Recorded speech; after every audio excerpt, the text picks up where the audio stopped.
السلام علیکم پیارے ناظرین، میں 13 سال کا تھا جب میری زندگی ایک ہی دن میں بدل گئی تھی۔ ابا نے اماں کو طلاق دی تو مجھے کچھ سمجھ نہیں آیا تھا، مگر اماں کے آنسو بھری خاموشی آج بھی میری آنکھوں کے سامنے تازہ ہے۔ وہ بار بار مجھے سینے سے لگاتی، میرے بالوں کو سہلاتی اور کہتی، بیٹا اچھا انسان بننا، کسی سے نفرت مت کرنا۔ میں نے ان کا دامن مضبوطی سے پکڑ لیا تھا، مگر وہ میرے ہاتھوں سے چھوٹ گئی اور ہمیشہ کے لیے چلی گئی۔ ابا نے مجھے اپنے پاس رکھ لیا تھا، مگر پہلے جیسا نہیں رہتے۔ ان کے چہرے پر ہر وقت غصہ رہتا تھا، وہ کم بولتے تھے اور زیادہ تر خاموش رہتے تھے۔ میں بھی ان سے ڈرتا تھا، اس لیے اپنے دل کو کوئی بات ان سے نہیں کہتا تھا۔ چند ہی ہفتے گزرے تھے کہ ایک صبح ابا کو اچانک فالج کا شدید حملہ ہوا۔ محلے والوں نے انہیں اسپتال پہنچایا، ڈاکٹر نے جان تو بچا لی، مگر ان کے جسم کا ایک حصہ بالکل بے جان ہو گیا۔ ابا بستر سے لگ گئے اور گھر کا سارا بوجھ میرے کندھوں پر آ گیا۔ میں نے اسکول چھوڑ دیا کیونکہ گھر میں کھانے کے لیے بھی پیسے نہیں تھے۔ محلے کے ایک آدمی نے مجھے ایک ورکشاپ پر کام دلوا دیا، جہاں صبح سے شام تک میں گاڑیاں دھوتا۔ میرے ہاتھ ہر وقت گریس سے بھرے رہتے، سردیوں میں برف جیسے ٹھنڈے پانی سے گاڑیاں دھوتے ہوئے ان انگلیوں سے سن ہو جاتی تھی، مگر میں دانت پیس کر کام کرتا رہتا، کیونکہ اگر میں ان سے بھی کام نہ کرتا تو رات کو ہمارے گھر میں چولہا نہ جلتا۔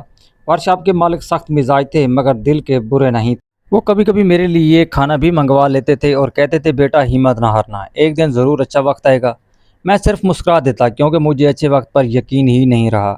میری ساری دنیا ایک چھوٹے سے ٹوٹے ہوئے کمرے تک محدود تھی، جہاں بیمار باپ میرا انتظار کرتا تھا۔ میں ہر شام دوائی لے کر آتا، انہیں کھانا کھلاتا، پانی پلاتا اور پھر رات کے آخر ان کے پاس بیٹھا رہتا۔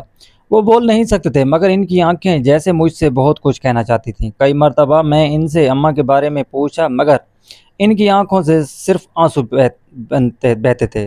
وہ دوسری طرف چہرہ موڑ لیتے تھے۔ میں سمجھ جاتا تھا کہ شاید انہیں اپنے کیے پر افسوس ہے، مگر اب بہت دیر ہو چکی تھی۔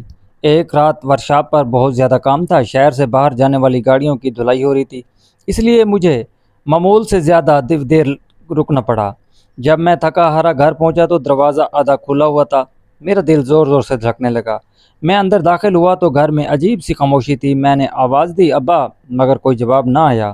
میں دوڑ کر اندر والے کمرے میں گیا تو دیکھا ابا بستر پر بالکل ساختہ پڑے تھے، ان کی آنکھیں بند تھی اور ہاتھ سینے پر رکھے ہوئے تھے۔ میں نے انہیں بلایا، ان کا ہاتھ پکڑا، مگر وہ ہاتھ پتھر کی طرح ٹھنڈا تھا۔ پھر زور زور سے رونے لگا۔ محلے والے میری آواز سن کر جمع ہو گئے۔ کسی نے ڈاکٹر کو بلایا، مگر ڈاکٹر نے آتے ہی افسوس سے سر ہلا دیا، کہا، تمہارے ابا اب اس دنیا میں نہیں رہے۔ میرے قدموں تلے زمین نکل گئی۔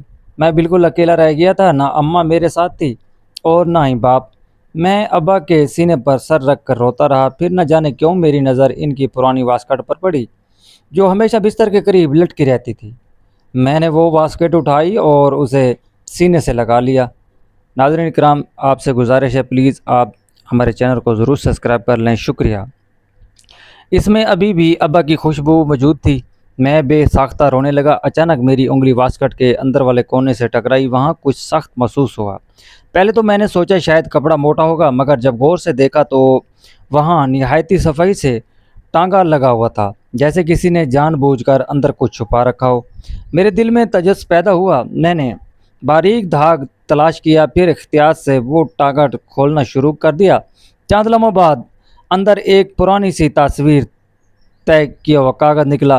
کاغذ پر صرف ایک ہی پتہ لکھا ہوا تھا۔ جب تصویر میں ایک خوبصورت خاتون کھڑی تھی، ان کے ہاتھ تقریباً میری عمر کا ایک چھوٹا سا بچہ بھی تھا۔ تصویر کے پیچھے صرف وہ دو الفاظ لکھے ہوئے تھے، میری امانت۔ میری سمجھ میں کچھ نہ آیا، یہ عورت کون تھی اور یہ بچہ کون تھا، اور ابا نے یہ سب کچھ مجھ سے کیوں چھپا رکھا تھا۔ پوری رات میری آنکھوں میں کٹی۔ صبح ہوتے ہی میں وہ تصویر اور خط اپنی جیب میں ڈال کر ورکشاپ پہنچ گیا۔ کام کرتے ہوئے میرا دھیان بار بار اسی تصویر کی طرف جاتا رہا۔ آخر ہمت کر کے میں نے وہ تصویر ورکشاپ کے مالک کو دکھائی دی۔ جیسے ہی اس کی نظر تصویر پر پڑی، اس کے چہرے کا رنگ بدل گیا، اس کی آنکھیں حیرت سے بھر گئیں۔ انہوں نے فوراً ورکشاپ کا دروازہ بند کیا اور مجھے ایک طرف لے جا کر دھیمی آواز میں پوچھا، بیٹے یہ تصویر تمہیں کہاں سے ملی ہے؟